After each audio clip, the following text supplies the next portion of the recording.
ہمیں پتہ ہے کہ اس نون لیگ پیپلز پارٹی کا سٹائل کیا ہوتا ہے، اداروں کو استعمال کر کے، الیکشن کمیشن کو استعمال کر کے اور ایجوکیشن ڈپارٹمنٹ کو استعمال کر کے۔ 2013 کا الیکشن پنجاب کے اندر نجم سیٹھی کے ذریعے سے، جو آج کشتی کے اندر دونوں ہم تم ہوں گے، بادل ہوگا، رقص میں سارا جنگل ہوگا، اپنے اپنے اتنے موٹے موٹے پیٹ نکال کے جناب لیٹتے ہوئے، عوام ادھر بھوکی مر رہی ہے، عوام کا بیڑا غرق اور ستیہ ناش پھیر کے خود جناب لندن کی جناب ٹھنڈی ہواؤں میں کشتی میں سوار ہو کے جو نجم سیٹھی اور جناب نواز شریف کی فوٹو چل رہی ہے نا، جیسے کمبھ کے میلے کے بچھڑے ہوئے بھائی ہیں، اسی نجم سیٹھی نے صرف ایک سیکٹری ایجوکیشن تھا پنجاب کا جو ان کی مرضی کا لگایا گیا تھا، اس کے ذریعے سے 2013 کا الیکشن چوری کیا تھا۔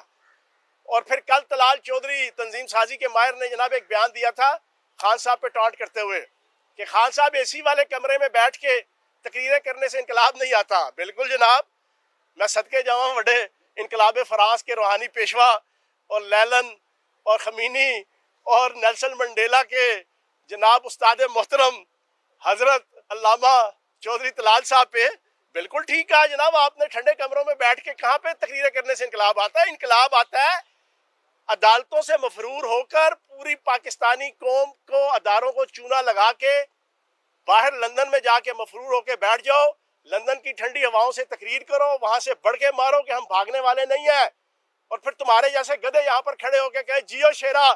جناب یہ اس طرح انقلاب آتے ہیں۔ طلال چودھری صاحب آپ نے بالکل ٹھیک کہا۔ NRO 2 جاری ہوا ہے، NRO 1 تھا پرویز مشرف کے ہاتھوں سے، اس زرداری، مداری، نواز شریف، شہباز شریف، الطاف حسین اور اسی انجمن غلامان امریکہ اور اسی آل پاکستان لوٹ مار ایسوسی ایشن نے لیا تھا، اور ایک دفعہ نیٹ اینڈ کلین ہو کر سیاست کی واشنگ مشین سے نکل کر انہوں نے پھر پچھلے 14 سال دوبارہ سے انی ڈالی تھی، کرپشن کی، ٹکے ماری کی، پیدا گیری کی، نوسر بازی کی، منی لانڈرنگ کی، ٹیٹیز کی، کھربوں ڈالر کی لوٹ مار کی۔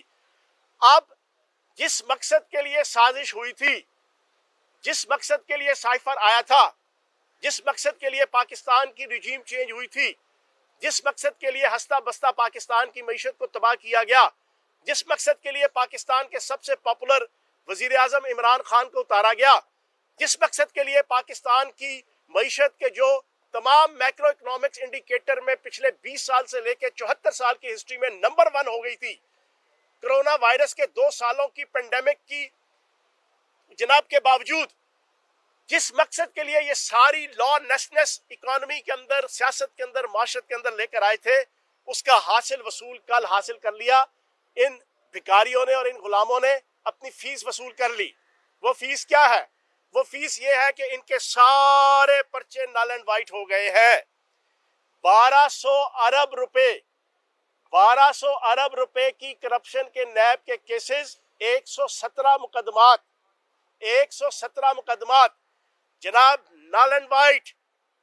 زرداری صاحب پاک صاف، Bilawal Zardari neat and clean, Shehbaz Sharif اللہ کا ولی، نواز شریف غوث اور کتب، حمزہ شہباز اللہ کا کلندر، بیگم صفدر امان، کیپٹن صفدر امان، خواجہ سعد رفیق، خواجہ آصف، سارے کے سارے حاجی نمازی پرہیزگار ڈکلیئر ہو گئے ہیں۔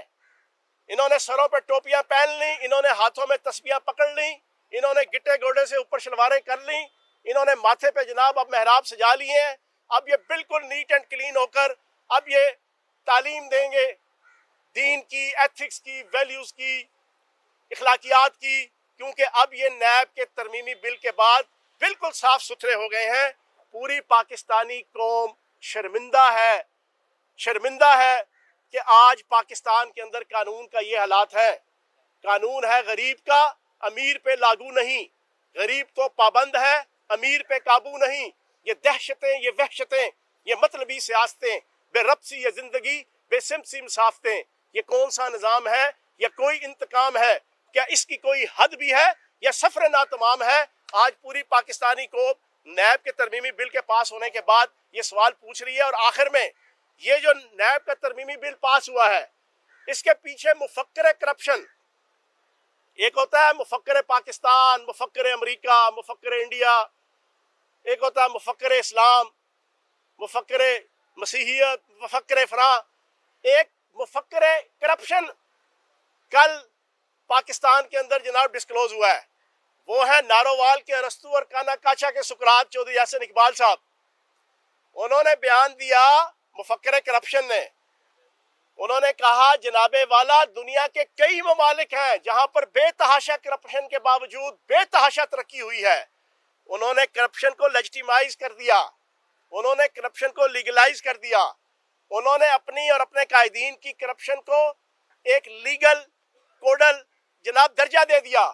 انہوں نے کہا کرپشن کوئی بری بات نہیں. اور یہ دوسرا مفکر کرپشن ہے. پہلا مفکر کرپشن 2010 کے اندر آیا تھا, جو آج کل ناجائز وزیر اعلیٰ ہے پنجاب کا, جو ککڑی مافیا کے سرغنہ حمزہ شہباز صاحب ہیں. انہوں نے اسکول میں بچوں کو درس دیتے ہوئے کہا تھا پیارے بچوں کرپشن سے گھبراتے نہیں ہیں, کرپشن رہتی ہے, کرپشن ہوتی رہتی ہے, کرپشن ہونے دینی چاہیے, لیکن ملک بھی چلتے ہیں, معاشرے بھی چلتے ہیں, قانون بھی چلتا ہے, کرپشن بھی ہوتی رہتی ہے. ایک وہ مفکر کرپشن تھے, آج دوسرے مفکر کرپشن. دونوں مفکر کرپشن نون لیگ کے ہیں. ان کی روشنی میں, ان کے مفکر, ان کے افکار, ان کی اسکول آف تھاٹ اور ان کی آئیڈیالوجی کی روشنی میں نیب ترمیمی بل پاس ہو گیا. پاکستان کی عوام سر جھکائے کھڑی ہے, لیکن اس طرح کام نہیں چلے گا. پوری پاکستانی قوم سے میری گزارش ہے کہ اپنے قائد عمران خان کی قیادت میں انشاءاللہ جلد ہی کال آئے گی. آپ نے دیکھ لیا اس نیب ترمیمی بل سے ایک چیز ثابت ہو گئی, اور خرم دستگیر کی اس ٹاک شو کے اندر گفتگو سے ثابت ہو گیا. اس نے کہا کہ ہمیں پتا تھا کہ معیشت کا ستیہ ناش ہو جائے گا, لیکن ہمیں فکر تھی کہ 100 نیب کے جج بن جائیں گے اور وہ جج ہمارے کرپشن کے کیسز کو ایکسپیڈائٹ کریں گے, اور پھر ہم سب کے سب لوگ نااہل ہو جائیں گے. نواز شریف سے لے کے زرداری, بلاول, خواجہ آصف, شہباز شریف, حمزہ شہباز, سارے کے سارے. تو جناب ہم نے اپنی نااہلی کو بچانے کے لیے, اپنے آپ کو ریلیف, عوام کو تکلیف, ہم نے جناب اپنے آپ کو ریلیف دینے کے لیے عوام کو تکلیف دینا گوارا کر لی, اور ہم نے یہ سازش کی اور عمران خان کو اتار دیا. ہم اس کی بھرپور مذمت کرتے ہیں, اور انشاءاللہ پاکستان کی عوام 17 جولائی کے انتخابات میں ووٹ کے ذریعے سے نون لیگ کی اور انجمن غلامان امریکہ اور اس کرائم منسٹر اور اس ناجائز وزیر اعلیٰ حمزہ شہباز سے انشاءاللہ اپنا بدلہ ضرور لے گی. دیکھیں ہمارا لایا عمل تو بعد میں آئے گا, پہلے جو انہوں نے لایا عمل اختیار کیا ہوا ہے, یہ اپنے آپ کو گھر بجوانے کی جلدی میں ہے. یہ اپنے آپ کو 85 روپے لیٹر پٹرول, 115 روپے لیٹر ڈیزل, 45% گیس, 47% بجلی, ایکسپورٹ لیول 30% کم ہو گیا جی پچھلے 3 مہینوں میں, فارن ریمیٹنس 30% نیچے آ گئی ہیں پچھلے 3 مہینوں میں, ٹیکس کلیکشن 30% سے ابو نیچے آ گئی ہیں ماہانہ کے طور پہ جناب پچھلے 3 مہینوں میں. $7 بلین کے صرف ذخائر رہ گئے ہیں زر مبادلہ کے. تو جناب یہ تو خود جلدی میں ہے. اب نیب ترمیمی بل پاس کروانے کے بعد لوگوں کو یقین آ گیا کہ یہ NRO2 جو خان صاحب پچھلے 3.5 سالوں سے کہہ رہے تھے میں نہیں دوں گا, یہ تو ثابت ہو گیا کہ یہ صرف NRO2 لینے کے لیے انہوں نے سازش کی ہے. تو آپ بیغام رہیں, ہمارے لایا عمل دینے سے پہلے انشاءاللہ عوام ایسا لایا عمل دے گی کہ یہ اپنے گھروں سے نکلنے سے بھی جو ہے وہ مجبور ہو جائیں گے.